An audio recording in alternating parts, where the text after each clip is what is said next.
자, 오늘 첫째 날 기도하는 사람 다니엘이라는 제목으로 여러분과 함께 은혜를 나누려고 합니다. 구약에 나오는 의인이 3명이 나옵니다. 하나님께서 지정하신, 하나님께서 딱 정하신 의인이 있어요. 누군지 아십니까? 노아와 다니엘, 욥, 이 3사람은 하나님이 공식적으로 의인이다 이렇게 말한 사람입니다. 에스겔서 14장 14절에 이런 말씀이 나옵니다. 비록 노아, 다니엘, 욥 이 3사람이 거기에 있을지라도 그들은 자기의 공의로 자기의 생명만 건지리라. 나 주 여호와의 말이니라. 이스라엘 백성들을 하나님께서 심판하시는데 그 가운데 다니엘, 욥, 노아 이 3명이 있다고 하더라도 그들은 그들의 의로만 자기 생명만 구할 뿐이다. 이렇게 말씀하신 거예요. 이 셋은 의인이라는 그런 보증입니다. 자, 오늘 다니엘이라는 이 인물에 대해서 함께 우리가 나누려고 하는데요. 다니엘이라는 이름이 벌써 여러분 심상치가 않습니다. 다니엘, 하나님은 재판관이시다 이런 뜻입니다. 하나님은 재판관이시다. 이 다니엘의 이름에서 벌써 다니엘이 어떤 사람인가를 알 수 있죠. 다니엘은 하나님을 공의로운 재판관으로 생각했던 겁니다. 그 공의로운 재판관 앞에서 내가 어떻게 살아야 할까? 그걸 늘 생각했던 사람이에요. 그리고 하나님께 기도했던 사람입니다. 여러분, 저 이란에 가면은요, 이란에 가면은 엄청나게 큰 무덤이 있어요. 이란의 수산이라는 곳에 가면 엄청나게 큰 무덤이 있는데 바로 다니엘의 무덤입니다. 근데 그 다니엘의 무덤에 가면은요, 수많은 이란 사람들이 와서 참배를 합니다. 다니엘이 하나님을 믿는 사람이잖아요. 근데 이란이라는 나라는 어때요, 여러분? 이란이라는 나라는 아주 이슬람 근본주의 국가예요. 그런데도 불구하고 다니엘을 사람들이 와서 다 참배를 해요. 어떻게 그런 일이 있을 수 있겠습니까? 다니엘은 크리스찬이면서, 물론 크리스찬은 아니죠. 하나님을 믿는 사람이니까요. 근데 하나님을 믿는 사람인데 이란에서는 가장 존경받는 사람입니다. 어떻게 그럴 수 있었는가? 다니엘의 삶의 모습이 존경받을 수밖에 없는 그런 삶을 살았습니다. 다니엘은 아주 경건한 사람이었어요. 그러면 이 다니엘이라는 이름과 다니엘의 오늘 기도를 말할 텐데요. 이 기도가 어떤 관계가 있느냐? 여러분, 이 기도라는 말이 사실은 명사가 있어요. 명사가 기도라는 이름의 명사가 테팔이라고 합니다. 테펠, 테필라라고 해요. 테필라. 그런데 동사로 하면 그게 팔렐이라고 해요. 팔렐.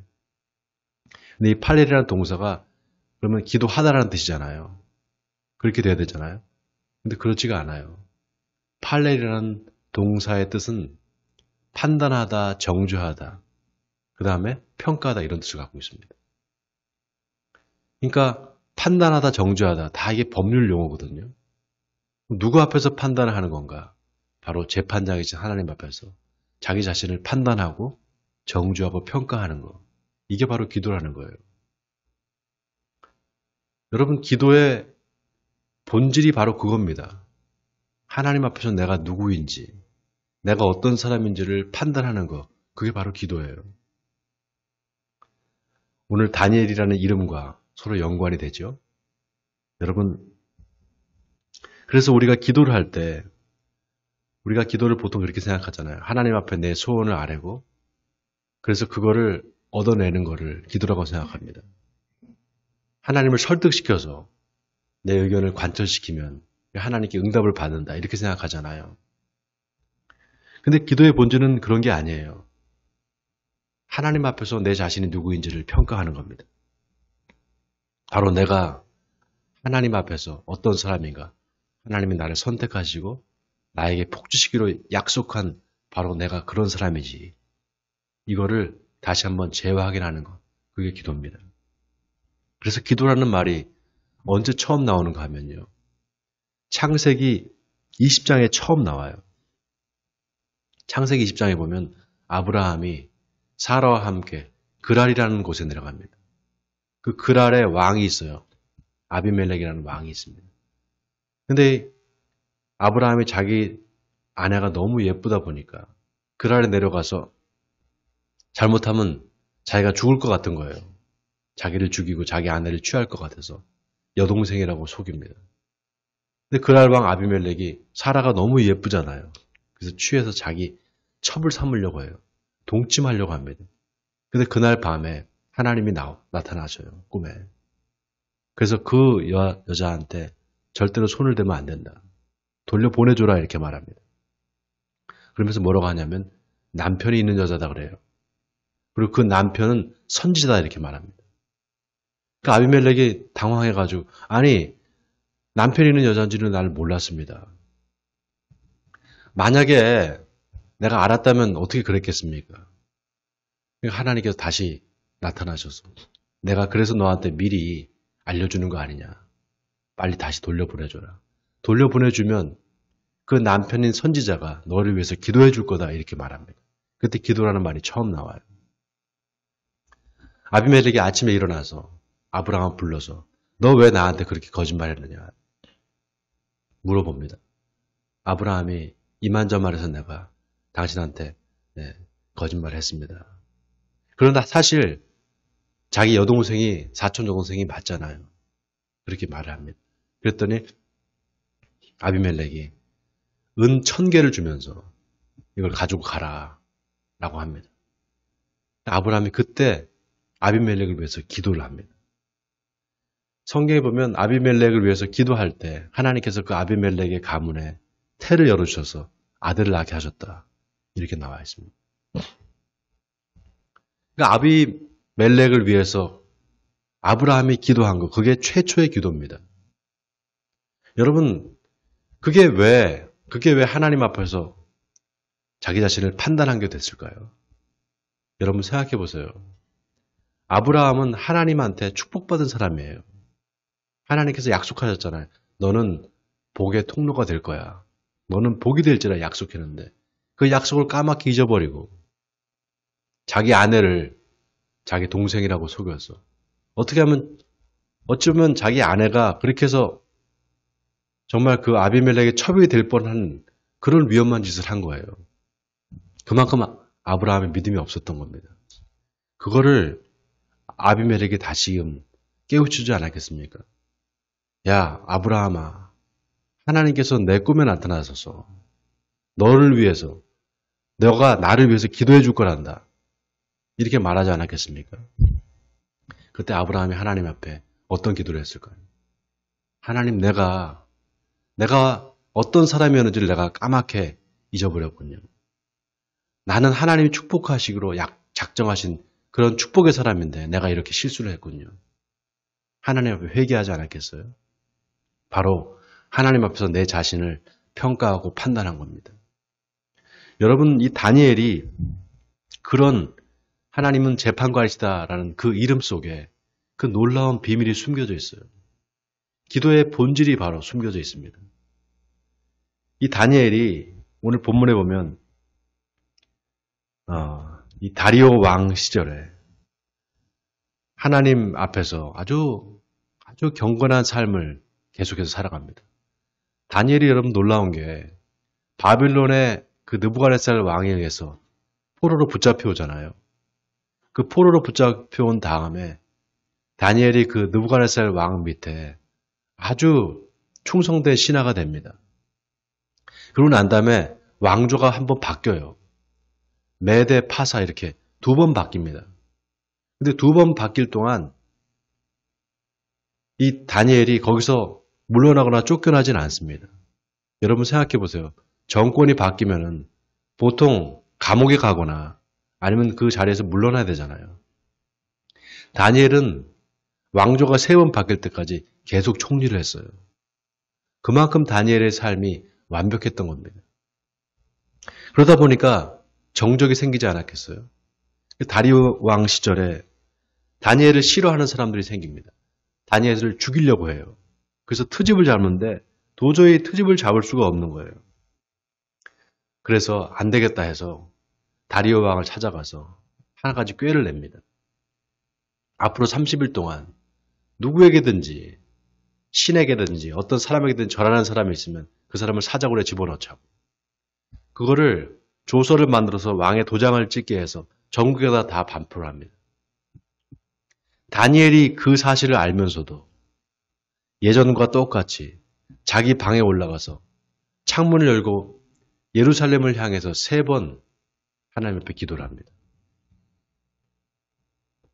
결국 대적자들이 그 다니엘을 고발을 해서 다니엘이 결국 사자굴에 던져지게 되죠. 근데 여러분, 놀라운 게 뭔지 아세요? 그렇게 다니엘이 사자굴에 던져짐에도 불구하고 다니엘한테는 아무 두려움이 없습니다. 아무 두려움이 없어요. 정말 마음이 평안한 거예요. 반면에 다리오 왕은 안절부절을 못합니다. 오늘 본문 18절에 보면 다니엘을 사자굴에 던지라고 명령한 다리오 왕이 궁에 돌아와서 밤이 새도록 금식을 해요. 심지어 오락을 그치고 잠자기를 마다했다 이렇게 나와 있습니다. 왕이 오히려 죽을 지경인 거예요. 다니엘이 죽을 지경이어야 되는데 왕이 죽을 지경인 겁니다. 여러분, 이게 바로 기도의 힘이에요. 이게 바로 기도의 힘입니다. 해를 당하는 사람이 두려워하는 게 아니라 해를 끼치는 사람이 두려워지게 만드는 것. 바로 이게 기도의 힘이에요. 네 원수가 줄이거든 먹이고 목마르거든 마시게 하라. 그러함으로 네가 숯불을 그 머리에 쌓아놓으리라. 로마서 12장 20절의 말씀입니다. 이 말이 무슨 말인가? 원수가 불을 꺼뜨려서 그 숯불을 빌려달라고 찾아온 겁니다. 그 원수한테 화로에다가 숯을 다 담아가지고 그 머리에 올려줘서 보내라는 거예요. 그럼 어때요? 원수가 생각할 때 어떻겠습니까? 너무 고맙지 않겠습니까? 숯을 빌려달라고 하는데 거절하지 않고 친절하게 빌려주니까 고맙겠죠. 그렇게 원수한테 잘해줘보라는 거예요. 그러면 어떻게 되는가? 반응이 2가지입니다. 첫째는 회개하게 돼요. 내가 이 사람한테 이렇게 못되게 했는데 이 사람이 나한테 이렇게 잘해주나? 하고 회개하게 됩니다. 자기 잘못을 뉘우치게 돼요. 또 하나는 회개하지 않은 사람이 있습니다. 그럴 경우에는 어떻게 되느냐? 하나님께서 그 사람을 손봐주겠다 이 말입니다. 하나님이 그 사람은 머리 위에 숯불을 올려놓는 것 같이 하나님의 진노가 그 사람한테 임할 거라는 거예요. 이 말은 하나님이 원수를 갚아줄 테니까 너희는 원수 갚는 것을 직접 하지 말라 이 말입니다. 여러분, 이게 바로 기도의 힘입니다. 아니나 다를까 오늘 본문에 다니엘을 사자굴에 던지고 나서 다리오 왕이 그날 밤 꼬박 셉니다. 잠을 못 자요. 그리고 새벽에 일어나서 사자굴에 가봅니다. 그리고 굴 앞에서 다니엘아 다니엘아 울면서 네 하나님이 사자들에게서 너를 구원하느냐 이렇게 물어봅니다. 울면서 물어봤다고 나와 있어요. 놀라운 게 다리오 왕이 하나님을 믿는 사람이 아니잖아요. 네? 하나님 믿는 사람이 아니잖아요. 근데 다리오가 하나님을 살아계신 분이라고 고백을 해요. 자, 우리 20절을 같이 한번 볼까요? 20절을 같이 읽겠습니다. 시작. 다니엘이 든 굴에 가까이 이르러서 슬피 소리질러 다니엘에게 묻되 살아계시는 하나님의 종 다니엘아, 네가 항상 섬기는 내 하나님이 사자들에게서 능히 너를 구원하셨느냐 하니라. 여러분, 반전도 이런 반전이 있습니까?